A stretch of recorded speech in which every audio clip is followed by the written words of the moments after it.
아니 날씨가 뭐가 신기한 게 생겼네. 시선 감지하는 게 새로 생겼어요.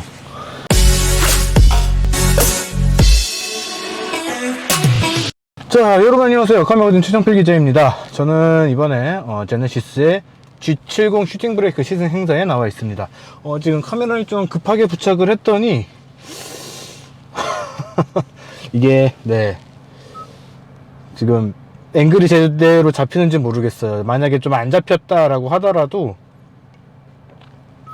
조금 양해를 부탁을 드리겠습니다. 오늘 시간이 조금 빠듯했어서 조금 서둘러서 왔더니 이렇게 됐네요. 일단은 출발을 하면서 말씀을 드리도록 하겠습니다. 다행스럽게도 오늘은 차 자체가 그렇게 막 엄청나게 많은 것이 바뀐 차가 아니라서 조금 좀 편하게 말씀을 드려도 괜찮을 것 같아요. 자, 다시 정식적으로 말씀을 드리겠습니다. 자, 저는 지금 제네시스의 G70 이 슈팅 브레이크 시승 행사에 나와 있고요. 사실 곧 열리게 될 행사죠. 부산 모터쇼에서 공식적으로 대중에게 공개가 될 예정인 차가 이 G70 슈팅 브레이크입니다. 일부러 좀 경유지를 제외를 하고 바로 이제 기착지로 좀 코스를 변경을 했는데, 사실 그렇게 약간 좀 대충 탄다? 라고 해도 괜찮은 이유가 또 나름 있습니다. 왜 그러냐면은 기존에 판매가 되고 있었던 G70의 그런 스펙들을 그대로 가지고 있기 때문이죠. 자체 크기, 제원 자체도 사실 똑같아요. 슈팅 브레이크라는 것 자체가 이제 외건이잖아요. 외건임에도 불구하고 길이, 폭, 전고, 높이까지 전부 다 기존의 G70하고 동일한 그런 사이즈를 가지고 있습니다. 놀라울 정도로 똑같은 그런 제원표를 가지고 있기 때문에 크기의 변화가 있다라는 거, 그런 측면에 대해서도 조금 드릴 이야기가 없어요. 사실은 뒤쪽이 더 외건 형태가 되면서 조금 더 커졌고, 뒤쪽이 더 부풀어 올랐고, 그렇게 되면서 뒷좌석 공간이 조금 더 여유로워졌다, 머리 공간이 여유로워졌다라는 그런 측면들이 있기는 한데, 그런 것들은 조금 이따가 이제 뒷좌석에 직접 앉아서 말씀을 드리도록 하고, 스펙 자체가 모두 동일합니다. 기존의 G70에서 판매가 되고 있었던 모델 중에서 이제 2.0 스포츠 모델, 2.0 터보 모델을 그대로 이렇게 외건 형태로 바꾼 모델이 이 G70 슈팅 브레이크 모델이기 때문이죠.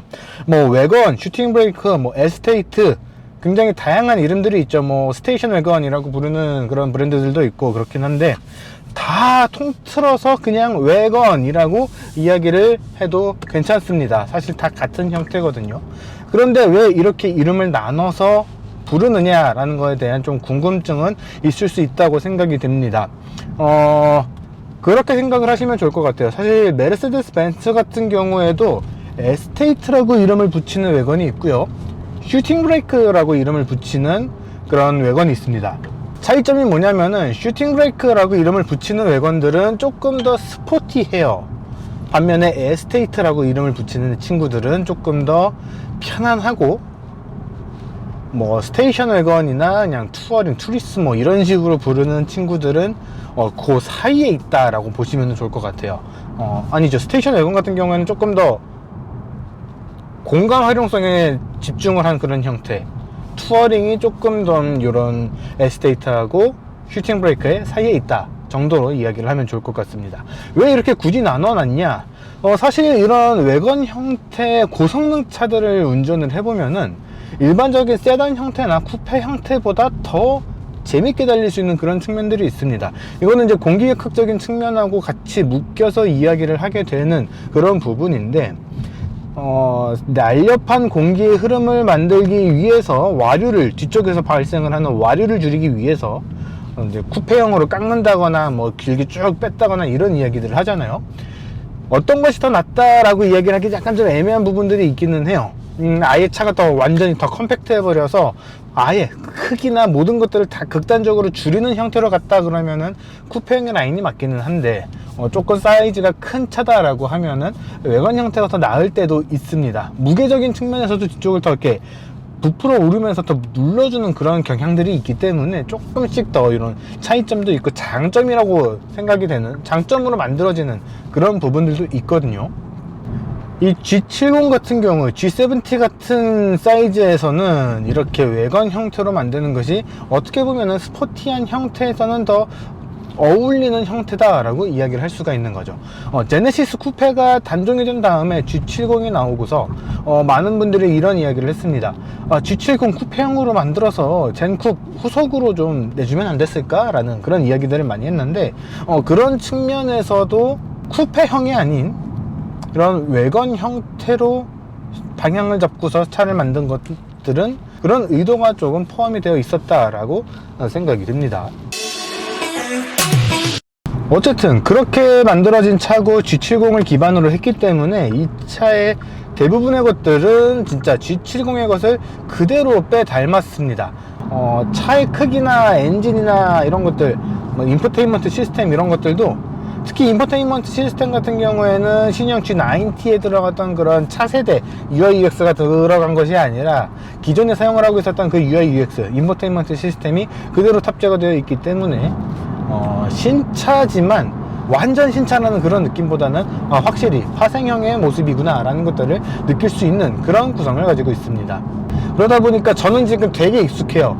분명 처음 타보는 차인데 이미 한 7개월, 8개월 이상 소유를 해봤던 것 같은 그런 느낌이라고 해야 될까요? 그런 느낌이 들 정도로 굉장히 익숙하게 지금 차를 타게 됐습니다. 큰 차이가 없다 보니까 주행 질감에 대해서도 크게 좀 새롭게 이야기를 할 만한 것들, 그런 것들은 아직까지는 모르겠습니다. 뒤쪽의 형태가 좀 다르기 때문에 조금 더 과격하게 몰아보면은 차이가 느껴질지는 모르겠는데, 일단 지금 당장은 크게 느껴지는 것들은 없어요. 이야기가 나온 김에 그런 것들을 좀 느껴보죠. 일단 스포츠 플러스 모드로 드라이브 모드를 바꿔볼 거고요. 2022년식이 되면서 아마 스포츠 패키지라는 것이 새롭게 추가가 됐을 겁니다. 이 스포츠 패키지는 G80 스포츠 패키지가 들어간 것과 동일한 형태입니다. 뭐 기존의 G70에서도 스포츠 패키지로 선택 품목이 구성이 되어 있기는 했던 것으로 기억을 하고 있는데, 보도자료 같은 것도 내지는 않았었거든요. 근데 이제 뭐 전자식 이 차동 기어, 차동 제한 시스템이라든가 전자식 서스펜션이라든가 그런 것들이 더 추가가 된 형태인데, 엄청나게 극단적인 변화? 이런 것들은 사실은 잘 모르겠습니다. 예전에 탔었던 요 매기 스타일의 G70하고 느낌은 거의 유사하다라고 느껴질 정도고, 차이점은 느껴지지가 않는 좀 그런 모습들이 있네요. 아마 제가 아우디 RS6 아반트를 시승을 할 때 그런 이야기를 했을 거예요. 가족을 위해서 구매를 했다라고 뻥칠 수 있는 아주 좋은 이 구라를 할 수 있는 이 고성능 진차라는 이야기를 했었는데, 이 G70 슈팅 브레이크도 그런 개념에서 좀 구라를 칠 수 있는 그런 차라고 생각이 듭니다. 이제 이런 차들이 약간 좀 마니악한 차라고 좀 이미지가 박혀 있는데, 사실 그렇지는 않거든요.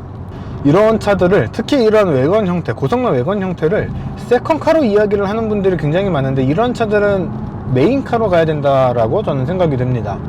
공간 활용성도 상당히 뛰어난 편이고, 운전의 재미도 굉장히 뛰어나고, 거기다가 이 G70 슈팅 브레이크 같은 경우에는 가격대도 상당히 매력적이거든요. 트렁크 공간 같은 경우에는 세단 모델 대비 한 40%가 더 늘어났다라고 이야기를 합니다. 기존에 굉장히 좀 마이너스적인 요소 중에 하나였던 것이 바로 뒷좌석 공간과 트렁크 공간, 특히 트렁크 공간에서는 트렁크 입구가 작다라는 것이었는데, 그런 부분들을 조금씩 더 개선을 한 모델이 이 슈팅 브레이크 모델이라고 이야기를 할 수가 있는 거죠. 뭐 제조사 이야기에 따르면은 뭐 이제 또 트렁크 쪽에 문을 여는 그런 경첩 부분, 힌지 부분을 최대한 앞으로, 그러니까 요 앞쪽이에요. 요 앞쪽으로 빼주면서 트렁크가 최대한 넓게 열리는 그런 구성을 만들었다라고 이야기를 하는데, 이런 것들도 가만 이렇게 비교를 해보면은 되게 재밌습니다. 뭐 BMW의 3 시리즈 투어링이나 5 시리즈 투어링 이런 차들 보면은 굉장히 뒤쪽에 딱 붙어있는 그런 모습들을 확인을 할 수가 있고, 타이칸 투리스모 같은 전기차긴 하지만, 그리고 포르쉐긴 하지만, 그런 차들을 보게 되면은 이 힌지 부분, 경첩 부분이 되게 앞쪽으로 몰려있는 그런 모습들을 확인을 할 수가 있거든요. 그래서 진짜 직각처럼 이렇게 해치가 되느냐, 아니면은 스포츠백 타입으로 넓게 이렇게 열리냐, 그런 차이점들을 좀 비교를 해볼 수가 있는데, 이 슈팅 브레이크는 넓게 열리는 그런 형태를 갖추고 있다라는 겁니다. 그렇게 되면서 이 트렁크의 수납 공간도 조금 더 크게 활용을 할 수가 있는 그런 구성이 됐다라고 이야기를 할 수가 있는 거죠. 그렇게 해서 확보한 트렁크 수납 공간은 기본이 한 600리터 정도, 거기다가 2열 시트를 폴딩을 하게 되면은 1000리터가 늘어나서 한 1500, 한 35리터 정도 되는 그런 트렁크 수납 공간을 확보를 할 수가 있게 됐습니다. 필요할 때는 타이어 4짝 다 싣고 서킷 갈 수 있는 반칙 같은 차예요. 반칙을 아주 자연스럽게, 그리고 누구도 뭐라고 할 수 없는 그런 구성으로 반칙을 할 수가 있는 그런 차가 이 G79 슈팅 브레이크다 라고 이야기를 할 수가 있습니다. 체감 온도가 41도래요 그래서 가만히 있어도 숨이 막 턱턱 막히는 그런 날씨인데, 뭐 그건 잡소리고요. 일단 이 G70 슈팅 브레이크의 뒷좌석에 앉아봤습니다. 굉장히 많은 분들이 뒷좌석의 공간에 대해서 그 질문들을 많이 남겨주셨기 때문인데, 지금 일단 운전석과 조수석이 세팅이 조금 달라요. 일단 제가 주로 맞추는 세팅에 지금 운전석이 맞춰져 있으니까 좀 맞춰서 보면은, 사실 G70 세단 버전하고 크게 차이가 느껴지지는 않습니다. 근데 저는 조금 좀 다르게 말씀을 드리고 싶은 게, G70 세단 모델 같은 경우에도 요 다리 공간 같은 게 그렇게까지 막 부족한? 좁은? 그런 차는 아니었다라고 생각이 되거든요. 지금 이제 카메라에서 보시면 아시겠지만 제 덩치가 어마어마하죠, 이 살집이.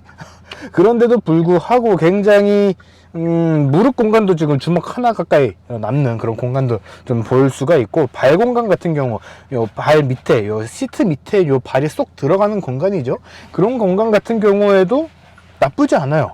거기다가 그나마 좀 단점이다 라고 이야기를 할 수가 있었던 요 머리 공간 같은 경우에는, 아까 운전석에서도 말씀을 드렸죠.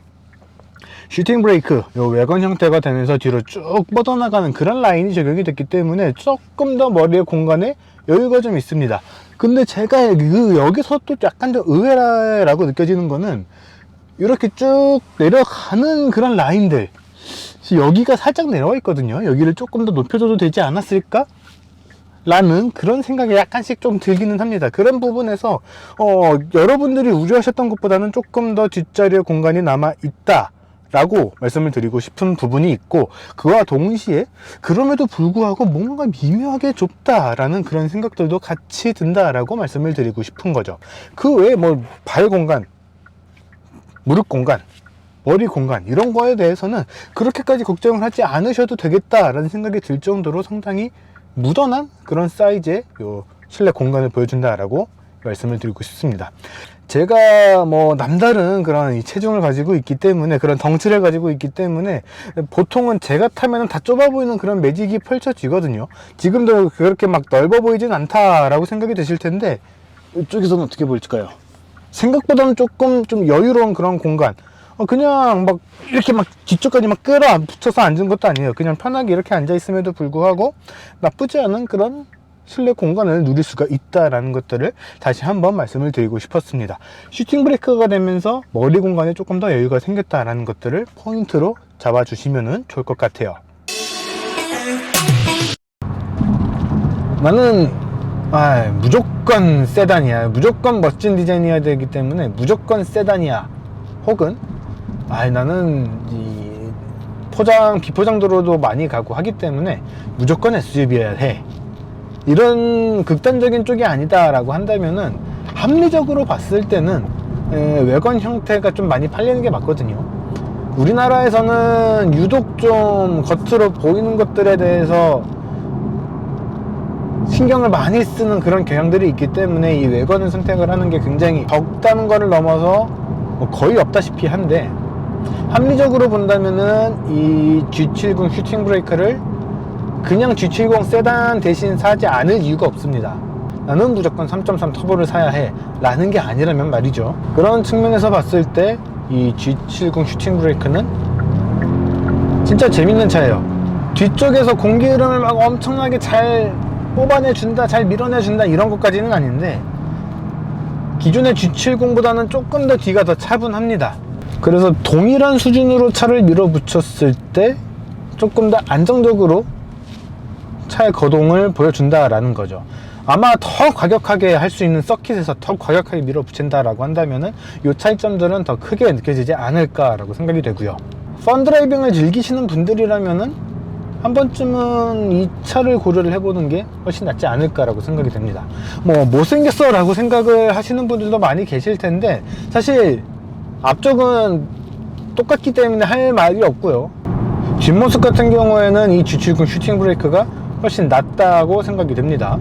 뭐 그 포인트는 역시 테일램프죠. 트렁크 판 쪽까지 조금 더 뻗어 나와 있는, 이제 물론 이제 딱 끊어 가지고 점처럼 뚝 찍혀 있는 그런 형태이기는 하지만, 그래도 그렇게 튀어나와 있어준 덕분에 조금 더 좀 봐줄만 해졌어요.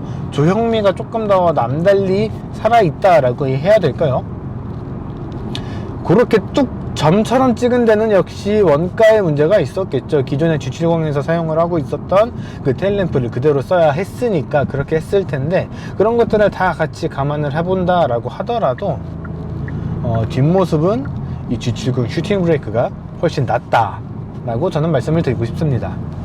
가격대 말씀을 드렸죠. 가격대가 4,310만원부터 시작입니다. 물론 이제 시작 가격이기 때문에 선택 품목을 어떤 거를 어떻게 추가를 하느냐에 따라서 가격대는 뭐 한 7,000까지도 가지 않을까, 7,000 언저리까지 가지 않을까 라고 생각이 되는데, 그냥 금액적인 부담 없이 살 수 있는 가격대가 요 4,310만원이라고 하는 가격대 아닐까 싶어요. 사실 요즘엔 자동차 가격이 굉장히 많이 비싸졌기 때문에 요런 차가 4,000만원대다 상당히 매력적인 가격이라고 생각이 되거든요. 최근에 이제 저희도 이제 기사를 썼고 댓글에도 굉장히 많이 달렸던 그런 차인데, 메르세데스 벤츠의 전기차 EQB가 7,700만원으로 출시가 되면서 야, 이 차를 누가 7,000 넘게 주고 8,000 가까이 주고 사냐, 뭐 이렇게 댓글이 달리기도 했을 정도인데, 그런 것들을 같이 감안을 해서 보면은 이 차의 시작 가격 4,310만원대는 굉장히 매력적인 가격이다 라고 이야기를 할 수가 있습니다. 그래서 저는 이 차를 특히 G70급을 산다, 컴팩트한데 한 4천만원 5천만원 정도를 줄 용의가 있다 라고 한다면은 저는 당연히 이거를 사야 된다 라고 생각이 돼요.